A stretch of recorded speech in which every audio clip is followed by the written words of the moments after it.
Hello and welcome to Conversations on Sex, Addiction, and Relationships. I'm Wendy Conquest and I'm here with Tim Stein and Dan Drake. Unfortunately, Jeannie Vitoni couldn't be with us today, but she will be with us on the other episodes. So, today we want to talk about the things that destroy relationships. And so this is a piece that I've been mulling over quite a bit. I've been hearing repetitive things from clients and from individual clients and from couples who are trying to become closer, are trying to deepen their intimacy, are trying to be closer. And so as we are talking, there seems to be certain things that are common that are impeding this desire. But I'm curious, guys, what have you been talking to clients about this and what do you think about this topic? It all the time, unfortunately, in different ways, from rupture of betrayal to couples that are trying to work at it that are stalling, that are just not thriving. So yeah, I think for sure. Yeah, I have this conversation. When I have this conversation in my office, it's usually more directly related to addiction and recovery and what gets in the way. And today we're talking less specific around addiction and more relationships in general. I think some of that stuff applies, but I also think that there's a slightly different flavor. Because when you're in the middle of an addiction, there's so much tension that's already in the mix already. But when addiction isn't in the mix, or at least not overtly or obviously in the mix, there are other things that might fly under the radar, but they're just sort of holding people back or they're eroding, chipping away at something that can be really good bit by bit. So we're thinking globally, not addiction specific, for relationships. When are you even thinking about it? What do you think so far? Well, it's interesting to me because our whole world has changed so much from 10 years ago, Mm. even 5 years ago. And just for listeners, before we started this podcast, we were talking about how AI is going to influence things. And we're really pondering Well, is influencing, I think, is, things yes, thank already. you. Yeah, is influencing things for sure. And then how it's going to influence the world of sex addiction. And I'm going to throw in love addiction too. I think Yeah. that's a really interesting dynamic. I will say really quickly, I did sign up for ChatGPT and I named my AI personality and she says the most amazing things, a lot of, as I started kind of interacting with this, I found out that she was quite complimentary and then it was interesting because there was this kind of hollowness to it. It's like, oh, you always say that. You always say that, I can do it and you're doing a great job. And so it became very hollow for me. It was a very interesting experience. And it's interesting because I think that is one of the things, I don't know if it's the top thing, but it's one of the things that I find with couples is that, and especially with betrayed partners, I'm going to say, is that when their person is saying, oh, I love you. Oh, you're the greatest. Oh, you're the best mom. That unless there's a newness or a freshness or something that really comes out of the heart and mind that's seen them fresh.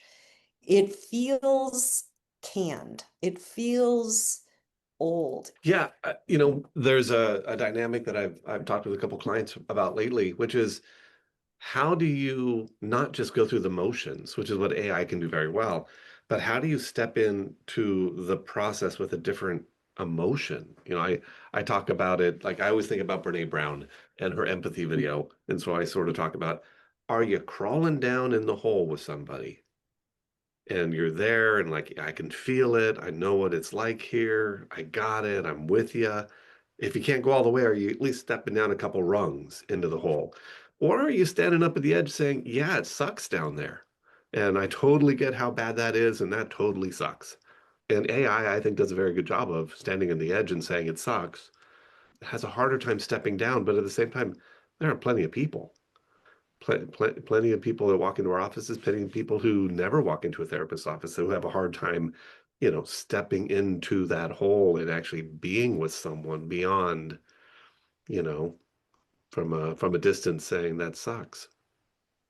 I love what you're saying, Tim. I'm so pulled to talk about the AI part of this, but I think that's going to be a separate conversation. So I think that's a Uh-huh. whole other part of this.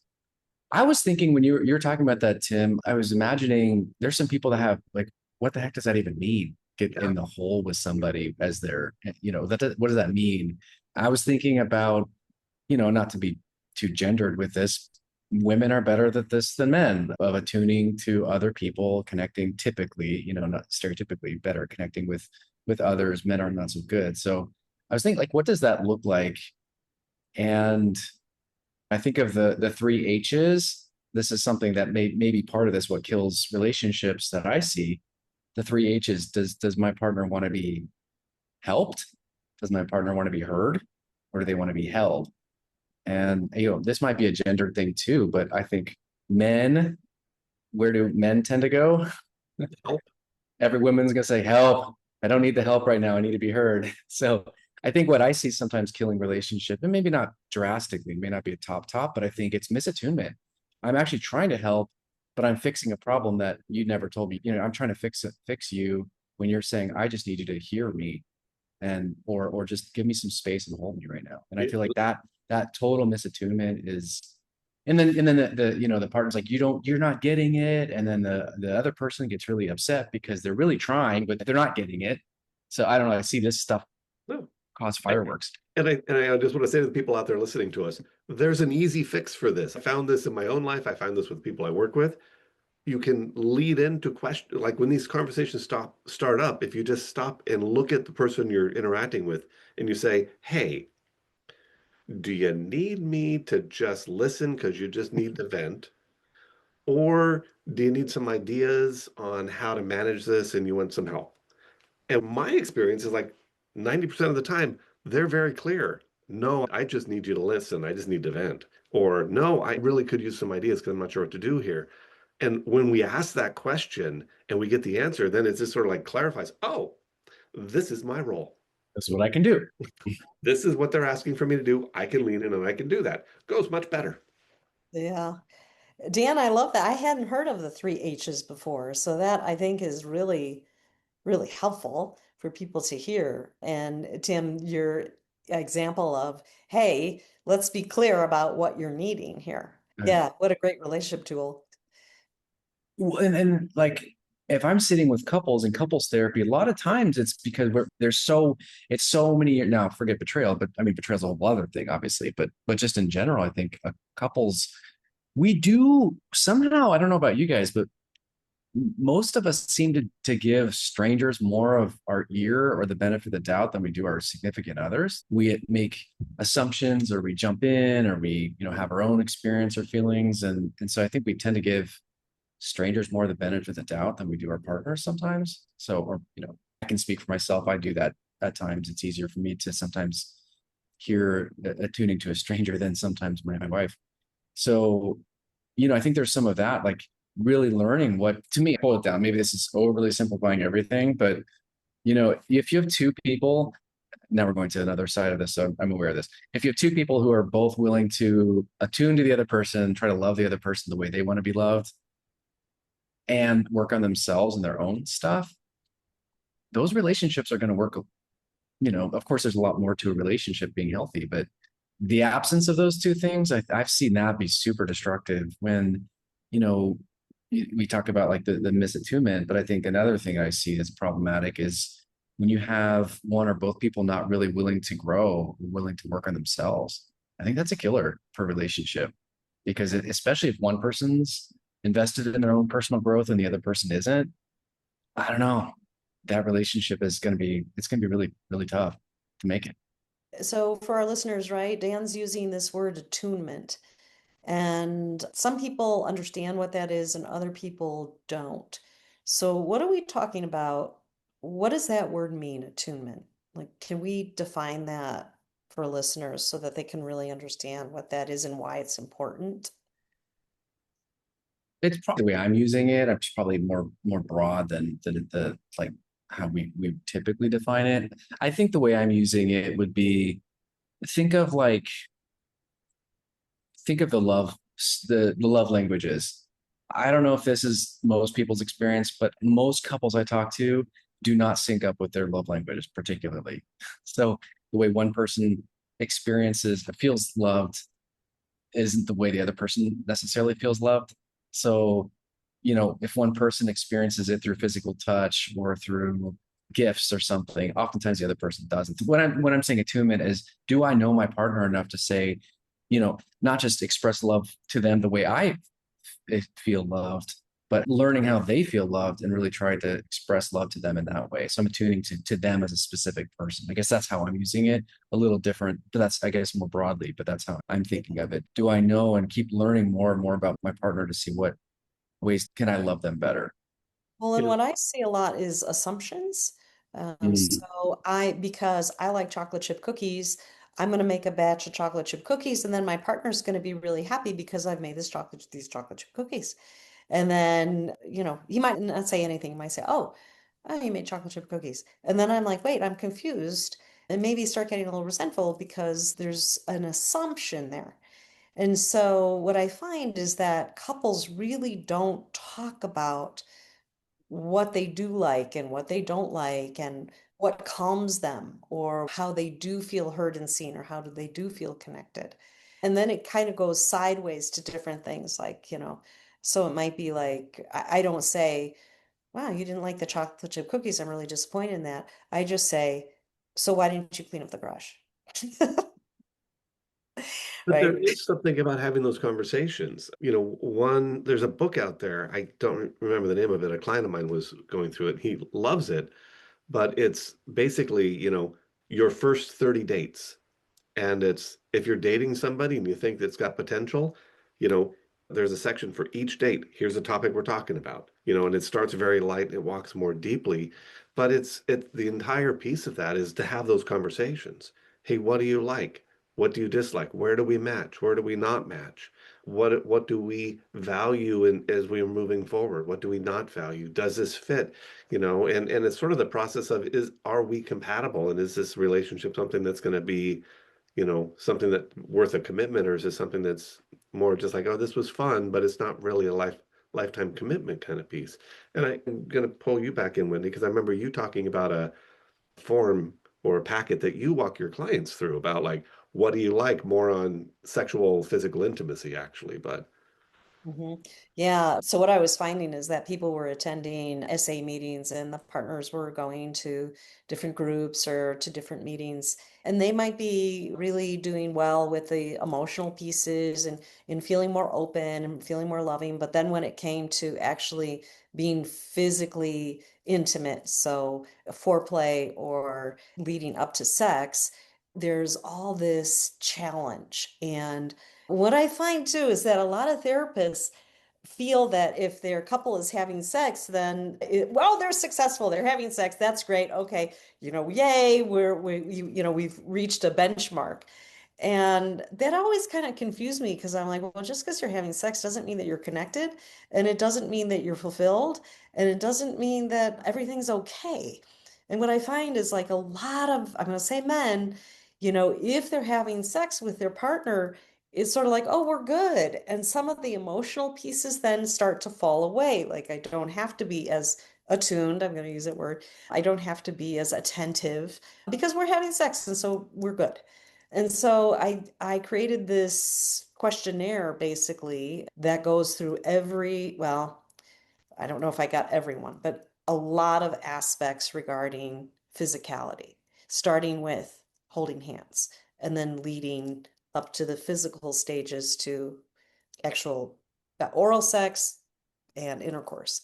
Because that's the thing too, like, well, do people talk about if they like oral sex or not? And I hear a lot about, the guys will say, well, I don't think she likes it very much, but I don't know. Well, did you ask her? Oh no, I yeah. don't want to go there. So yeah, thanks for mentioning that, Tim. Oh yeah. Can we change the topic just a little bit here? Sure, of Yeah. course. I mean, I don't think we've talked about it, but I also think it's fairly well documented out there, the mental health impact that smartphones are having, particularly on young girls and women. But let's talk a little bit. Do you think that smartphones, cell phones, all that stuff is having an impact relationally? Is that getting in the way of relational intimacy and connection? Is that undermining the relationships that we're seeing? Well, what I'd like to invite our viewers and listeners to do is think about the last time they were with their partner, and do they know how often they looked at their cell phone? I'm going to say, unless that cell phone is in a different room, it was probably picked up more than once. Even to say, oh, let me just check that, or any number of different things. So I think cell phones are very destructive to relationships right now. I was Um, going to say, how could it not have an impact? I mean, there's so many things, and I think that to affirm, there's so much that technology does bring to us. But I agree, Wendy. I did this training, and there's an attachment-based training, and the first thing we're with a bunch of strangers, and the first thing the instructor said was, "All right, pass your phone to the person on your left or right next to you, and trade your phones." And it was this weird experience of like, wait a second, I don't want it's something very private and personal. And, we have an attachment to these things, whether we realize it or not. So I'm giving my phone away and I'm just kind of like, what are you going to do with my phone? This is weird stuff. And the whole thing was look at our reflection on our attachment. And yeah, I think you're right, Wendy. We have a rule, no phones at the table. But just even when you said, how many times though has it been this thing came up and like, oh wait, yeah, let me confirm a date of this thing and let me go. So do I go get up and get my phone? Times, yeah, I do. Unless it's in another room. I mean, or asking ourselves, would I go out on a date with nobody having a cell phone? I mean, that might not be possible, but or do we put them in a certain place? I mean, just look around. You go anywhere and people are going to be on their phones. Even if I actually am just curious, even if it's I'm going to take a picture of this amazing dinner that I'm having and post it on social media right now. Is that part of the connection? Is that a barrier? I don't know. I'm not sure, but it's something. We've entered a third entity at least into our relationship, and we have a harder time connecting, I think, than ever before because of that. well, it's interesting because if we're with another person and the other person's talking, and then the first person starts daydreaming, let's say, and not following the conversation, right? I would say this is before cell phones, right? You could kind of daydream the person, are you listening to me? Oh yeah, no, I am. I was just, kind of distracted or thinking. But now, is it that, we have a daydream and then we go to our phone to get more information or to validate something or to, it's almost like another step of dissociation from that person or what's happening in that dynamic. I have a friend who refers to the cell phone as the wonder killer. The like, I Hmm. wonder and I'm curious, and what do you think about this? And like the ability to sort of like think about and explore and the different possibilities. And now the phone, you just look it up and oh, here's the answer. No more wonder, no more exploration, no more thoughts, no more creativity. It's just, I just looked this up really quickly as well. It's not Wonder Killer, but I had heard this, and we might have even mentioned on the podcast at one point. But my understanding, the classic still face experiment, oh yeah, they re-envisioned it, not just the still face experiment classically, but introduced a cell phone into the experiment, right? For anyone that doesn't know, so the classic experiment was, and this is at the time, so as a mother, as a primary attachment figure, mother with an infant, they did a study where mom's interacting with their infant and they're attuning to each other. So the infant has, they're laughing together or they're connected. The experiment at some point, the mother goes still face, so just expressionless. And what we find is within seconds, the infant gets really upset and distressed. It gets really upsetting to an infant that I can't reach mom. There's something, so the mirror neurons, there's nothing, it's so distressing for us as humans.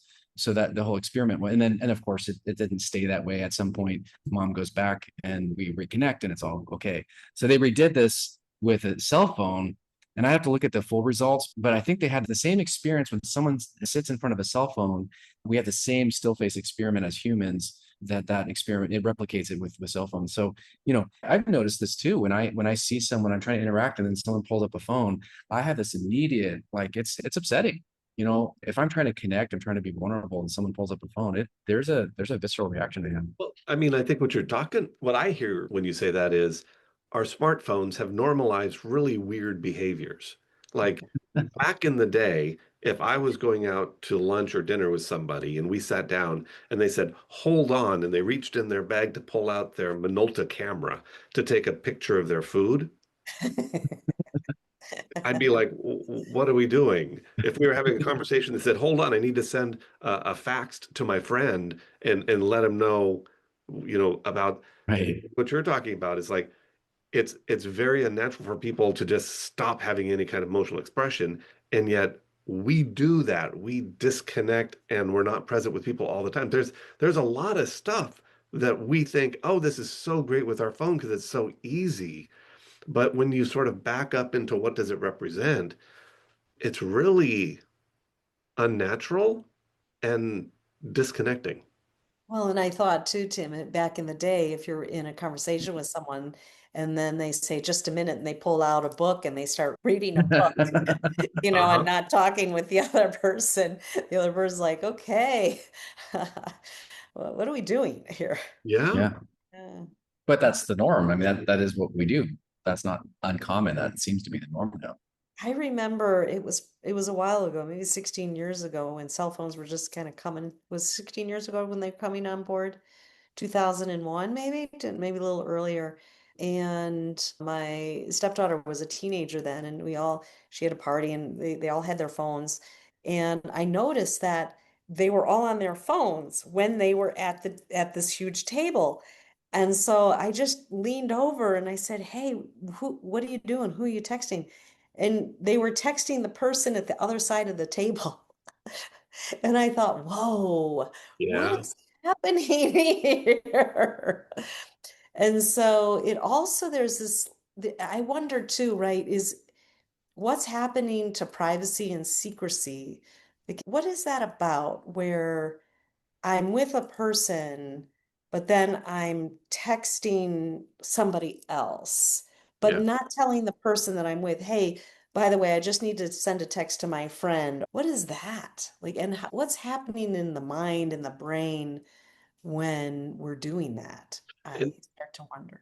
and let's and if we bring this back to relationships, I mean, relationships that thrive are like we were talking about, they're attuned.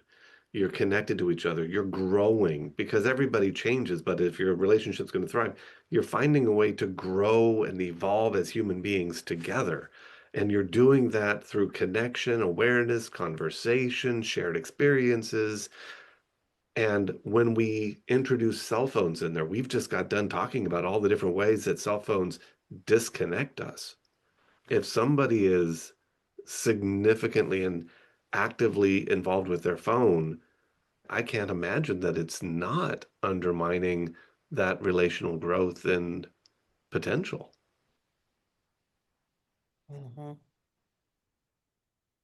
we Anything else you guys see that kills relationships or erodes You know, it's intimacy?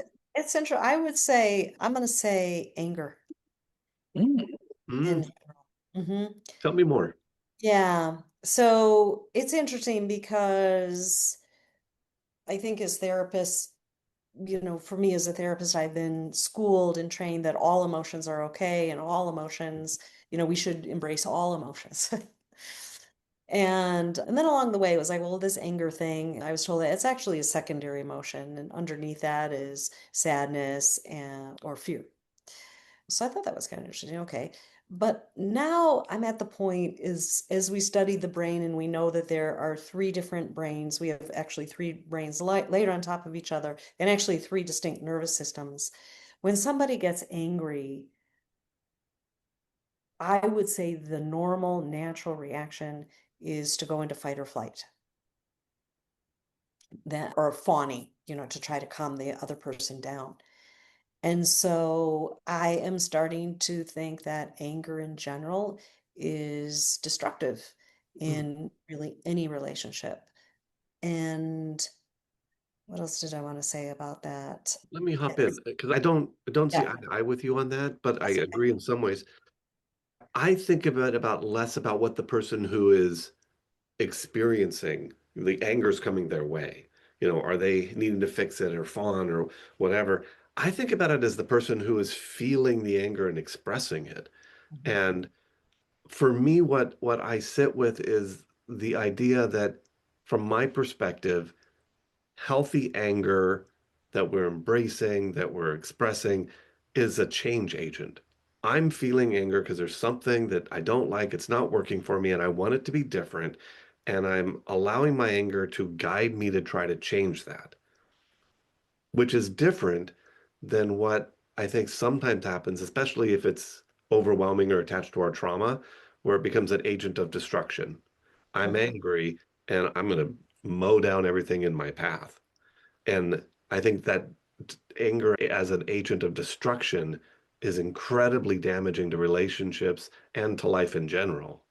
But I think that anger, when it's embraced as an agent for change, can be very positive and helpful in relationships and in life as we move and we grow and we sort of find our way through. Are you making a distinction between anger and aggression? Hmm, 'Cause I think that's what I'm hearing. probably. I mean, because anger is assertion versus anger is aggression. So I would say I'm with you. When anybody gets anger, it can definitely signal a boundary violation of some sort Mhm. of, whoa, something has happened and I'm having this reaction. But then what do I do with it? I think Yeah. is what I'm hearing, Tim. You know, what do I do with it? Yeah, and that's a piece about, I think it really comes down to responsibility. I'm feeling anger. How am I taking responsibility for what I'm feeling, and am I taking responsibility for what I do with that? Mhm. What do you think, Dan? Yeah, I was just thinking, uh, how are we defining it? Because I don't disagree. I think I've seen anger expressed in such destructive ways and become so toxic for relationships. Absolutely.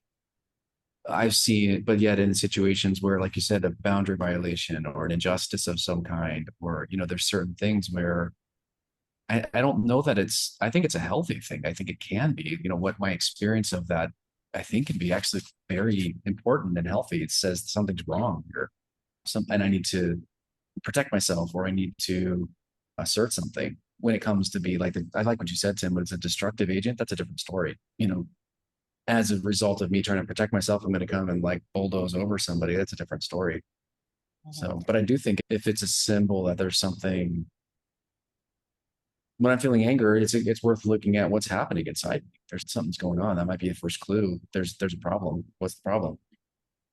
One of the modalities that I studied, they basically, when someone got upset, they wanted them to immediately say, "Oh, hang on, I'm feeling some feelings. I need to go right." And they would have them go right out and basically frame it as a trigger. And basically, I'm triggered now. I've been triggered before. I'll be triggered in the future, right? Like this is something that kind of happens in life. And then they said, okay, when was the last time that I felt good, right? That I wasn't angry, that I felt in a good place. So it kind of gives the brain a perspective of this, I'm not in a forever cycle here or in a forever spot. And then basically say, okay, what am I feeling in my body? I know I want to know exactly what I'm feeling. So it was like these steps to calm the anger down to get to what was the actual dynamic that was causing that reaction. What I found is that when people do this, then they're quicker and quicker to realize, oh my gosh, I just got triggered. It's because, and this reminds me of, and they get faster at it, more efficient at it. Yeah, time and anger and practice. Yeah. I'm just going to say this. I think it's a whole other conversation, but I feel like there is in situations of, let's say, marginalization or institutional racism or things like that, where you have these, bigger global things. I think anger makes sense. I think we're talking relational dynamic with me and my partner. That's a different story. I think, we can have a whole bigger conversation about anger and its role and all that. But I do think it's really important because when I'm angry, I use it as a clue, like you said, like this is a sign for me, Wendy. Like, okay, what's happening? Something's happening here. What is that? Maybe I don't even know. It's my opportunity to see what's going on inside me and explore that and see if there's something that got activated or stirred up from past or present. Yeah, where I'm landing with this is going back to where Wendy started, is in a relationship when it comes to anger. I think it's really essential that as we as a couple, as we in a relationship, as we're working on anger, that we're each doing our work so that we can take responsibility for the anger that we are expressing, so that we can lean into it as a change agent when that's necessary. And then the other side is, and we're also doing the work that we can tolerate our partner being angry with us, not liking something that we've done, bringing something to us that they want to be different, and not collapsing, not freezing, not just giving in, but being willing to have that conversation and maybe push back to negotiate and find what we want and help us find our way through. But there's a value of, I'm learning to be responsible in my expression, and I'm learning to have resilience to hear what you have to say so that we can engage in that process. And I don't know that our culture does a very good job of teaching people that. There's one other, Tim, I know we talked about before we were recording, the killer of relationships being dishonesty. Yeah. I wonder if you could talk more about that. And, we do addiction work, so dishonesty runs rampant in addiction work, but that's not really what I'm talking about. What I'm really talking about, and I think you used the word of authenticity. Am I really letting you know what's going on with me? Am I showing up authentically? Am I, the person that I'm presenting myself as? Is that who I really am? I think, especially in the social media world, especially in sort of like the dating culture we have, which is, in my opinion, very much based on create the persona that shows people that you're somebody they want to be with, which is very different than I'm showing you a nice version of myself, but I'm showing you myself and I'm finding out if you're somebody I want to date. And so there's this inauthenticity of like, I'm creating this image that I think people want to see, whether that's how much money I make, whether that's my personality, whether that's what I like, what I don't like. I saw something today about people who are not talking about what their actual beliefs are about family systems or different dynamics, but how you can start to pick up what those are in their social media posts and some of the words they use. I think there's this craving to understand where people are really coming from, and there's this equal sense of pressure to hide that and give the very smooth, easily digestible version of yourself so that people accept you. I don't think that that's compatible That's so with interesting. a healthy relationship. So this honesty piece is really interesting because, first of all, with addicts, it can go way to the other way. Like I've been dishonest and I'm going to be Brutally very honest. brutally honest. Not just rigorous, but brutal. Yeah, not rigorous honesty, but brutal honesty. And that just falls flat. It doesn't work for them very well. So, it's this piece too. Our culture, I think, is moving at such a fast pace, and that people are not stopping to be mindful. People aren't stopping to say, wow, the words that I say, how is this going to affect this other person? And so, in the vein of honesty, I'm going to say, this movie that we're watching, it really sucks. I don't like it. I know it's your favorite movie, but I don't like it. And the other person is just supposed to go, oh, okay. All right. Well, it is my favorite movie, but, like, okay, you be you, you do you, not to me. This concept is starting to really bother me. And so I'm going to use an old word, which is etiquette. I haven't heard that word used in a long time. Yeah. And I'm going to say not a proper way, because I think that was the original intent, is how can you be proper in the way that you communicate and the way that you act, but more about how am I mindful, right? We've kind of changed the jargon. Now, how can you be mindful about what I'm saying, how I'm saying things is affecting another person? And then, sometimes it's like, well, you're just being codependent. You're just changing your words so that you don't hurt the other person. It's like, no, no, it's about thinking through what you're feeling and then how am I going to communicate this in a way so that the other person can hear me and the relationship is still maintained. So if I am blunt and maybe even rude, I might be communicating very honestly, but the relationship now is probably going to break in some way. I'm going to lose the other person. They aren't really going to want to maintain that, really, because it's kind of yucky. Yeah. I've put some sort of like yuckiness into the dynamic. I love that, Wendy. Like honesty with compassion, with kindness, with what? There's a honesty plus. What's the etiquette? How do we learn new etiquette? Right. I guess a piece is awareness, Hmm. honesty with awareness of who am I talking to? And how are my words ultimately going to affect them? And the question is, does this extend to the person then, you know, as in the other side of the world who I'm trying to get a bill resolved? And is being more angry or aggressive going to get me further or not? I think more and more people are, I think the algorithms, right? When you are talking to people on the phone, if you are getting more and more irritated to try to get through to an actual person, that now the algorithms bump you up into being able to talk to an actual person or representative with a company, which is like, really? What do Yeah. we do? Back to your thing, I think honesty with awareness, and can I think through a little bit how this is going to land? If someone was saying this to me, how would I feel? I'm rolling this over because it goes back to the authenticity you were talking about too, Tim, that in this climate, at least, maybe across the world, but at least in the US, sharing authentically, let's say, God forbid, we talk religion or politics in this day and age with anybody, like it's always been one of those, okay, yeah, it could be hot button, but it feels like today, how much do we share honestly about ourselves and where's the know your audience and know where you're at? What do you share? What do you not share? And is that where's inauthenticity and where's there authenticity? I'm talking more generally, not just our significant other, but I guess in a primary relationship too. Yeah. We may not share all our beliefs. So how do we share authentically and respect and love the other person with who they are? That's feels like that's tricky to be authentic these days. Yeah. Look, I'm going to go off on a little bit of a tangent. Pull me back if this is crazy.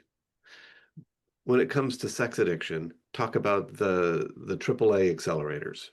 It's affordable with all the online stuff. It's affordable, it's anonymous, and there's access to everything. I wonder if there's a parallel here, which is, yeah, I'm in a relationship with you, and yeah, we're married, or there's a committed relationship, but now I have a different idea, or I have a different belief, or you've just told me something and I don't agree with you. But I can go online and I can find other people that agree with me, that think I'm right, and that, from my relational erotic template, I find them attractive and they're really nice to me in reply. Why would I lean in and work with you on our relationship and finding a way through this when I could just move on because there are these people online out there that obviously, and I don't really think that's true, but obviously would be so much easier for me to connect with because we already agree on A, B, C, and D. I wonder if there's a lack of a willingness because of that online access, lack of a willingness to be thoughtful, to sort of think through things, to value the relationship beyond the opinion. And wrestle with it together and do the deeper work to connect. Because, I think in our culture, we've always had like the crazy uncle or the family member that's like, oh, yeah, they're kind of difficult when they show up. But there's a pandemic right now going on that I hear about like kids not having any contact with their parents because something's happened or they haven't felt heard. And the relationship, whether it's family, and I also think it sort of may translates into romantic, the relationship becomes optional in a way that it used to not be. Yeah. And I wonder how much of that is I don't need the family relationship and I don't need my romantic relationship because online I can find other options. And so it feels like it's easier to swap out. I guess going back to the original, how that kills a relationship is that I'm not getting in there with my partner to wrestle with these things together and struggle Yeah. through the nuances of having two separate people being in a relationship together and try to learn how to grow together. I guess I'm putting it together as sort of like, you know, one potential pathway through that is, can I be authentic, but with etiquette? Can I be authentic and respectful? Yeah. Well, and it reminds me, so I really believe that the root of all addiction is fantasy. Yeah.